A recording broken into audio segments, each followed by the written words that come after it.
licenciada María Brown, ministra de Educación, a quien le damos la más cordial bienvenida en Un Café con JJ. Ministra, ¿me escucha? ¿Cómo está? Jimmy, buenos días. Sí, les escucho muy bien. Feliz mañana e inicio de semana a todos quienes están conectados a esta señal. Gracias. Ministra, primero quisiéramos brevemente, si tiene usted alguna evaluación de daños que hayan sufrido infraestructuras de colegios, escuelas, sobre todo en la costa donde ha habido tantas inundaciones. Milagro, por ejemplo, está inundado.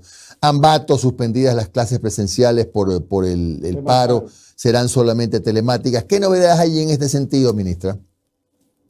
Bueno, nosotros tenemos un equipo de gestión de riesgos del Ministerio de Educación en una sala de monitoreo a nivel nacional de todas las instituciones educativas con personal desplegado que está vinculado al Servicio Nacional de Gestión de Riesgos y al ECU 911, y con ellos hacemos un monitoreo diario de las afectaciones en instituciones educativas. En enero, febrero y marzo hemos tenido 302 instituciones afectadas por la época lluviosa, 42 instituciones que presentaron afectaciones más graves. Son 42 que, por ejemplo, ha colapsado o se ha levantado un techo, para que entiendan un poco a qué se refiere estas afectaciones estructurales. Y estamos trabajando para que esto pueda seguir siendo atendido durante este periodo de vacaciones, de manera tal que la gran mayoría de estas instituciones estén en ya perfecto estado cuando podamos regresar a las clases presenciales. Las provincias más afectadas, como es de esperarse, pues son Manabí, Guayas, Los Ríos, pero también tenemos afectaciones en provincias como El Oro, Santa Elena, lógicamente, las provincias costaneras y también Loja, Azuay, Santo Domingo, Pichincha, Cotopaxi, Morona, Santiago han sido provincias donde de todas maneras también el incremento de la lluvia afecta a las instituciones educativas. Ahora, ministra, ¿hay alguna posibilidad de que por este tema de las lluvias, de las afectaciones en los colegios, en los planteles, escuelas de la costa, el inicio de clases se postergue, o todavía hay tiempo para seguir evaluando? Todavía no es pertinente tomar una decisión respecto a posibles suspensiones. Por ahora estimamos que podríamos estar en clases presenciales sin ningún inconveniente, pero también dependemos de cómo se lleven las próximas semanas, ¿no? No solamente las afectaciones que se han dado hasta el momento, sino las que se vayan a dar si es que se dan afectaciones adicionales antes del inicio del año lectivo al final del mes de abril. Pero esperemos que esto no sea así. Así también en el caso de Ambato, hacer una precisión, son algunas las instituciones educativas que van a clases a distancia y algunas instituciones educativas las que se mantienen en clases presenciales. Luego de una primera evaluación, se hizo un taller con cada una de las autoridades educativas de las instituciones, tanto fiscales como de los otros sostenimientos, y en función de dónde está ubicada la mayoría de su población estudiantil, sus docentes, se seleccionó o se identificó cuáles eran las instituciones que estarían afectadas por este paro de transportes en Ambato y cuáles no. Entonces tenemos algunas, que son muchas instituciones educativas de Ambato, que están hoy día de forma presencial. Ya. A ver, hay muchos padres de familia que están atentos a la entrevista porque por las reformas a la LOEI volvemos a los exámenes trimestrales, ¿no? Como en la época en que Omar y yo éramos estudiantes. Me están metiendo, ¿no? Usted también, Omar. Pero bueno, sí, es verdad.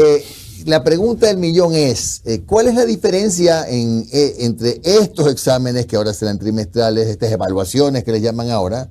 Nosotros antiguamente llamábamos exámenes. Con los de antes, ¿y qué pasa con los remediales, con los supletorios? ¿Cómo queda todo esto en fácil para que los padres de familia todos lo entendamos? Bueno, empiezo por lo que tú decías de la evaluación, ¿no es cierto? Hace un momento hablábamos de evaluación, y eso es muy importante, tomar decisiones sobre la base de evaluaciones, y hemos podido constatar que este cambio que se llevó a cabo luego de la primera publicación de la Ley Orgánica de Educación Intercultural ya hace 10 años, no necesariamente han tenido los efectos deseados. El establecer una modalidad de evaluación que tiene tantas oportunidades de recuperación de la nota final de un examen complexivo que además es sumativo, o sea que recoge todos los conocimientos del año en un solo examen y que tenía muchísimo peso en la nota, el examen final. no ha tenido el efecto deseado. ¿Cuál era el efecto deseado? Que exista promoción, que se reduzca el abandono. Y si bien ha mejorado las cifras de retención en la básica, elemental y media, no así en la básica superior y el bachillerato. Y vemos que los 2 años de mayor nivel de abandono escolar son octavo y primero de bachillerato, que coincide que son los años en donde se pone más riguroso, por así decirlo, el sistema, y que en donde también hemos identificado que por la razón de que existía una matrícula y una promoción automática, sobre todo la promoción automática hasta octavo, los estudiantes, independientemente de su aprendizaje, independientemente de sus calificaciones, de sus notas, de su desempeño, pasaban el año, ¿no es cierto? Es la promoción automática. Esto el efecto de esto, lo que hizo es que cuando llegaran a octavo tuviésemos estudiantes con enormes diferencias en niveles de aprendizaje e inclusive estudiantes que no tenían las bases necesarias para seguir su proceso, como es la lectura comprensiva y la lógica matemática, las operaciones básicas matemáticas, y eso hay que subsanar. Y además teníamos un sistema con evaluaciones muy cuantitativas, y cuando hablamos de un examen es una forma de evaluación, una forma de evaluar que es una prueba escrita, típicamente tienes opción múltiple o preguntas que desarrollas, pero que es una prueba escrita sumativa que tiene los conocimientos. Cuando hablamos de evaluaciones, esto incluye otras formas de evaluar además de los exámenes escritos, como pueden ser trabajos grupales, investigaciones, desarrollar otro tipo de evaluaciones, incluso orales y de otra naturaleza, dependiendo del caso. Y esto es bueno para el sistema educativo porque no todos los estudiantes aprenden de la misma manera y no todos los estudiantes son tan buenos para dar exámenes como otros. Hay personas que son más hábiles para dar exámenes que otros, y esto no quiere decir que no hayan adquirido los aprendizajes, simplemente que no se ponen más nerviosos con el examen. Hay varias razones, ¿no es cierto? Y tienen distintos estilos de aprendizaje. Unos somos más visuales, nos gusta o aprendemos más tocando, no solamente escuchando y repitiendo. Entonces, el incorporar estos cambios busca también atender esa diversidad. Y se elimina la promoción automática de los estudiantes en básica media. Esto permite que podamos tomar medidas de nivelación más oportunamente. Se eliminan los exámenes remediales y de gracia, pero se mantienen los supletorios, es decir, una segunda oportunidad de recuperación de la evaluación final, y 6 notas que a lo largo del año los estudiantes pueden recuperar, para que la recuperación no se concentre al final del año, sino que se haga a lo largo de todo el año, con el objetivo de que nos concentremos en aprender y no solamente aprobar un examen. Lo importante es aprender. Y uno de los cambios adicionales es los trimestres, como tú mencionabas. El regresar a trimestres tiene realmente 2 objetivos. El primero es en el sistema fiscal, en la educación fiscal, contar con información más temprano en el año, que las familias tengan una reunión para recibir las notas de sus hijos más temprano en el año y saber qué estudiantes están teniendo más dificultades. Y el ministerio también identificar si hay instituciones educativas en donde debamos hacer una intervención más grupal, global. Por ejemplo, cuando en un aula más del 25% de los estudiantes están teniendo dificultades, hay una alerta. Tenemos que saber identificar esas alertas tempranas para saber cuáles son las causas, si tenemos que trabajar en formación docente, si tenemos que trabajar en algún apoyo socioemocional de algo que esté sucediendo en la comunidad, o si se trata de a lo mejor una necesidad específica de ese contexto. La idea es tener alertas más tempranas, poder trabajar en medidas correctivas de nivelación, de acompañamiento pedagógico más temprano, para que los chicos, nuestros niños, nuestros jóvenes tengan éxito y puedan ir aprendiendo. Nuestro objetivo, como te decía, no es solo que pasen, sino que aprendan. Ese es el real objetivo del sistema educativo. Ministra, buen día. Omar Jaime le saluda. Muchísimas gracias por su tiempo, ministra. Bueno, una avalancha de preguntas las que tiene aquí las personas que están viendo nuestro programa, y se las he podido tabular, y le quiero hacer las siguientes consultas. Una muy insistente refiere a la siguiente, dice: por favor, desde el sur de Guayaquil, desde Las Acacias, por favor, le podrían consultar a la señorita ministra que especifique la diferencia entre jornada laboral y jornada escolar, porque hay directores, rectores y autoridades distritales que ya indican que los profesores van a trabajar 8 horas, es decir, por ejemplo, de 7 a 8, a 18 horas, o de 13 horas a 20 horas, Cuando la LOI indica que las docentes estamos en la institución educativa 6 horas, incluidas las horas pedagógicas, y las otras 2 horas son fuera de la institución, a menos que sean planificadas por la autoridad correspondiente. Si podría especificar el tema de los horarios de los profesores, si es que ha habido dentro de estas reformas. Muy bien, a todos los docentes, directivos que nos están siguiendo el día de hoy, les pedimos consultar también el acuerdo ministerial 08A de este año 2023. Allí se detalla la jornada laboral docente, la jornada de los estudiantes y se explica cómo esta debe ser organizada. Pero básicamente lo que tenemos que respetar es lo que está en el artículo 117 de la Ley Orgánica de Educación Intercultural, que divide la jornada de 8 horas laborales, porque como todos los demás trabajadores, los docentes trabajan 8 horas diarias, 40 semanales, pero estas se dividen en 6 horas diarias con trabajo presencial. Este es el espacio en donde se trabajan las clases, en donde tenemos otro tipo de actividades, además del impartir la materia, que son básicamente, estamos hablando de actividades que se realizan presencialmente en la jornada normal de los docentes, que son atención a familias, registro de notas, planificación, reuniones de área o subnivel, son las reuniones entre docentes para poder planificar conjuntamente, hacer juntas de grado, la orientación vocacional y profesional, coordinación con otras áreas de la misma institución educativa y espacios que la norma denomina de supervisión, que son supervisión y control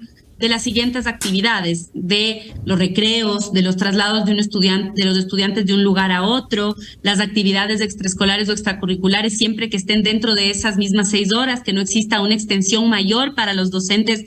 Ojo, supervisión, no planificación, sin que para ello esto pueda de ninguna manera superar las 6 horas en este sentido. Y luego tienes estas otras 2 horas adicionales, que son 2 horas que pueden darse dentro o fuera de la institución educativa para completar las 8 horas diarias. Son 10 horas reloj semanales. Ahí lo que pueden hacer los docentes es actualización pedagógica, que incluye formación continua, profesionalización cuando los docentes estudian. Parte de ese estudio se contabiliza con estas 2 horas. Preparar clases fuera de las instituciones educativas, se puede preparar dentro o fuera, preparación de material didáctico, preparación de ambientes de aprendizaje, la revisión de calificaciones, tareas y evaluaciones que a veces también se hacen en las casas, de elaboración de informe y retroalimentación, o sea, preparar los reportes y también la participación estudiantil, investigación. Este tiempo tiene un máximo de 60%, es decir, 6 horas a la semana que puede realizarse dentro de la institución. No puede superar más del 60% dentro de la institución y puede ser menos. Pueden estar más tiempo en la casa de estas 2 horas, pero no puede superar jamás este 60%. Esto es muy importante. Les pedimos que revisen el acuerdo ministerial recientemente publicado, que da más detalles y amplía esta información de manera que los directivos que están organizando ya la jornada de los estudiantes y los horarios de los docentes no incurran en ninguna falta ni exceso. Perfecto. Ministra, ahora una pregunta de parte de los padres. Dice, por favor, le podrían preguntar a la ministra si el pago de las pensiones en los colegios particulares seguirá siendo 10 pensiones o 9 ahora que se cambia a trimestre. Siguen siendo 10 meses de trabajo. Ustedes pueden ver en el cronograma escolar publicado.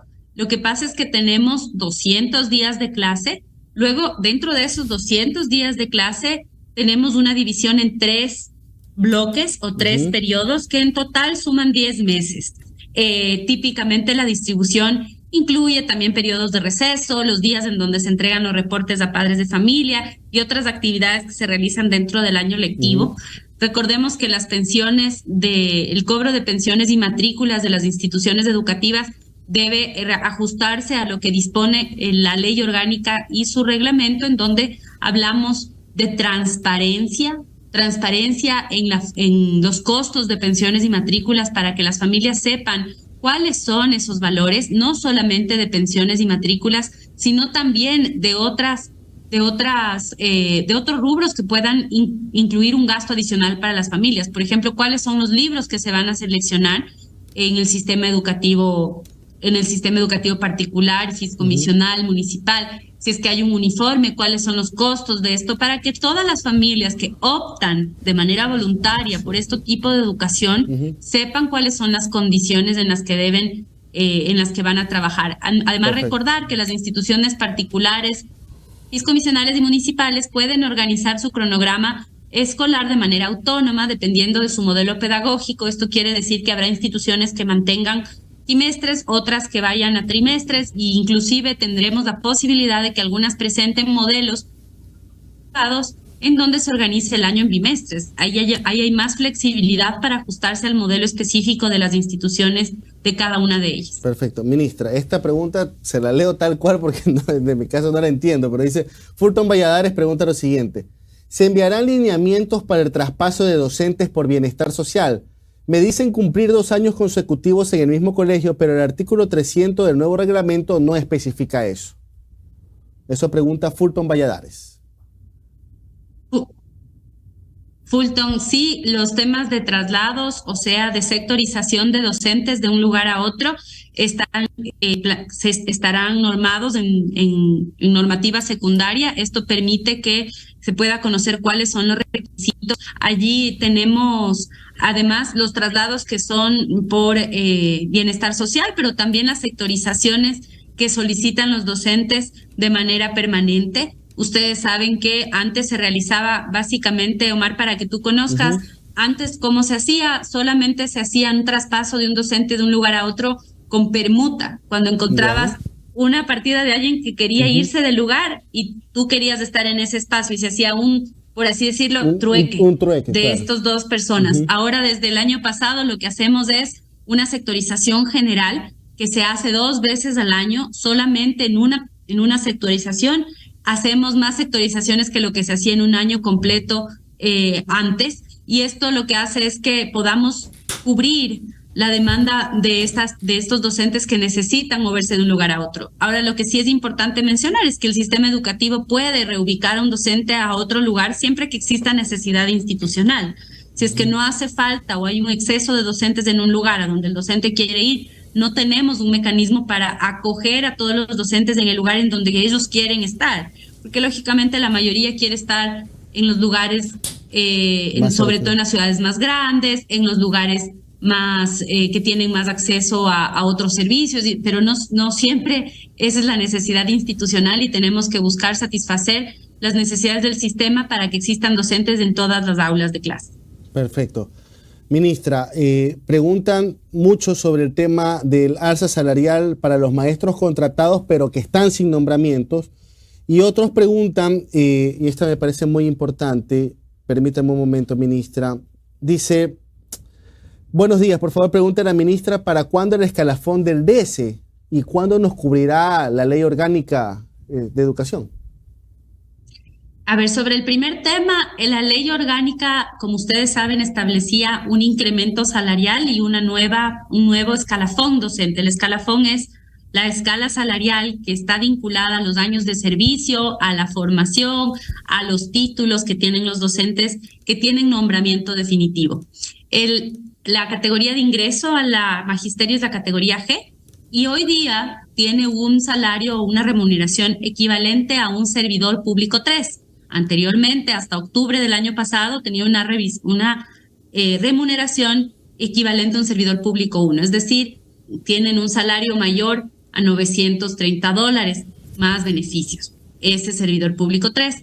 Y se reconoce 3 escalas salariales inferiores, que son la J, la H y la I, que están destinadas a docentes con nombramiento provisional o con contrato ocasional. Estas modalidades de contratación tienen distintas condiciones. No es un concurso de mérito y oposición el que se realiza para que accedan a esas partidas, sino que es una contratación a través de la plataforma Educaempleo, más corta, que tiene menos estabilidad laboral, en el sentido en que no pueden pasar automáticamente a la categoría G. La categoría G, como dice la ley, es la categoría de ingreso y requiere un concurso de méritos y oposición. Por lo tanto, los docentes que están en estas categorías H, I y J, que tengan los requisitos o que contemplen los requisitos de la ley, pueden o tienen que recibir hoy día todos una remuneración mínima de $817. Antes teníamos docentes contratados con menores remuneraciones y este incremento ya se implementó. Ahora bien, puede existir docentes que ya no están contemplados en la norma, pero que tenían un contrato, un nombramiento provisional y que se está garantizando o manteniendo su permanencia, pero no se puede aplicar el incremento. Ejemplo, los docentes que no tienen un título de tercer nivel, docentes bachilleres. Hoy día, en ninguna categoría del artículo 113 de la ley, tenemos la posibilidad de tener un docente con que no tenga un título de tercer nivel. Por lo tanto, ellos son aquellas personas que están llamadas a profesionalizarse, a sacar un título para que puedan tener una mayor remuneración. Perfecto, ministra. Y las dos últimas que las voy a unir porque es vinculado al tema de los uniformes. Una pregunta, un ciudadano nos pregunta, ¿cuándo va a ser la asignación de recursos para el tema de la elaboración de los uniformes? Dice, para poder entregar a tiempo, 1. Y 2, pregúntale a la ministra, en la provincia del Oro, dice, ¿pueden cambiar los uniformes en una ciudad educativa? Están pidiendo 5 uniformes y 3 pares de zapatos, cuando la economía está muy difícil. Y además los venden ellos mismos. ¿Cómo es el tema de la regulación de la venta de uniformes? De acuerdo. Ya hace un rato también me quedó en el tintero contestarte respecto a los DECE. Sí, el escalafón de los departamentos de consejería estudiantil, de los bibliotecarios, no se incluyó en este reglamento todavía. Sin embargo, hemos estado trabajando desde julio del año pasado con el Ministerio de Trabajo para que ya tengamos el escalafón publicado. Esperamos en los próximos meses, ojalá semanas, ya tengamos ese trabajo culminado y la aprobación tanto del Ministerio de Trabajo como del Ministerio de Economía y Finanzas. Hemos trabajado con muchos delegados de organizaciones que agrupan a los DECE en cuál sería este escalafón y esperamos tener esto pronto, igualmente con los bibliotecarios, darles la tranquilidad de que en ningún caso las personas que tienen un contrato por los CEP o el Código de Trabajo van a descontinuar su trabajo. Al contrario, se hace un proceso de traspaso hacia la nueva modalidad en LOEI sin que esto afecte a aquellos que no cumplan o que no puedan pasar. Por ejemplo, los profesionales contratados con la norma de Código de Trabajo pierden estabilidad laboral al cambiar de régimen laboral. Si pasan de Código de Trabajo a LOEI, pierden esa continuidad y por lo tanto también se interrumpen la contabilización de los beneficios de jubilación. Por lo tanto, no vamos a hacer ese traspaso. Esas personas pueden quedarse en donde están para mantener estas condiciones o de manera voluntaria. Si es que ellos aceptan pasar al OI, podrán hacerlo, pero no habrá en ese sentido inconveniente. El tema de los uniformes la interrupción, en instituciones particulares y comisiones. Solo rapidito nada más. Le pedimos un resumen, pero lo más sintético posible porque el tiempo se nos vino encima sobre el tema de los uniformes.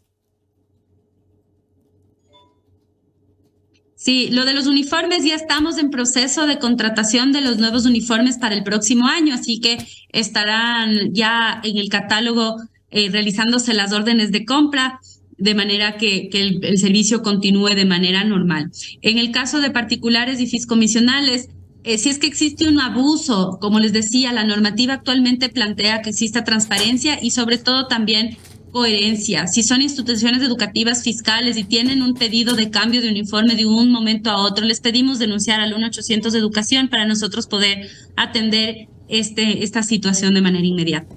Gracias a la ministra María Brown por su comparecencia en Un Café con JJ. Que tenga usted... Sí. Ahora que sea una parte 2. Un buen día, ministra. Muy amable. Gracias, ministra. Hacemos la parte 2. Muchas gracias y una feliz semana.